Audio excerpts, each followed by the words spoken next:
Well, Singapore President Tharman Shanmugaratnam says Singapore and India can achieve mutual prosperity and trust amid an increasingly uncertain and fractious world.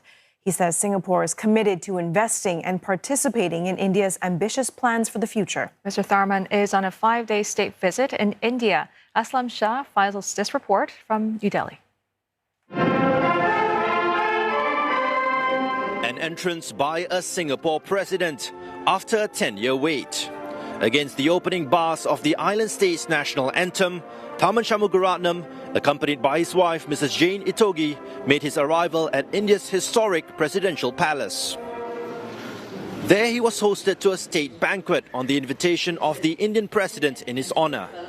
The moment as symbolic as it was historic, marking not just his presence, but the long-anticipated arrival of Singapore's president on the Indian stage. In a speech, Mr. Tharman spoke of the special, enduring friendship between India and Singapore. The shared bond, he noted, continues to grow stronger with time. India and Singapore, in many ways, are striking contrasts. One, a continental-scale nation with a history stretching over millennia. The other, a city-state built on its social compact and a ceaseless effort to be relevant to the larger world.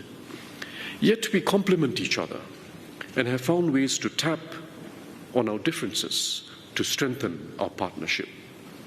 We bridge differences through mutual respect and understanding of each other, our ability to find pragmatic solutions that serve both our interests, and a shared commitment to peace and a sustainable global future. This special logo was unveiled to commemorate 60 years of diplomatic relations. Mr. Tharman spoke about how the relationship has entered a new phase and is confident it will continue to grow. The Singapore president also met with Indian Prime Minister Narendra Modi for in-depth discussions, where they reviewed the progress of the bilateral partnership between India and Singapore. During Mr. Modi's visit to Singapore in September 2024, the two nations had agreed to elevate their relationship to a comprehensive strategic partnership. Mr. Tharman was received by India's top leaders for a state banquet at the invitation of the Indian president. Now, from the capital, Mr. Tharman now heads to Odisha, where a business delegation will join him. They will meet the state's Chief Minister Mohan Charan Maji and explore opportunities for collaboration, including in skills development and sustainable energy. Now, Singapore entities are also expected to ink a raft of deals spanning several sectors with the relevant bodies of the government of Odisha. Aslam Shah, CNA, New Delhi.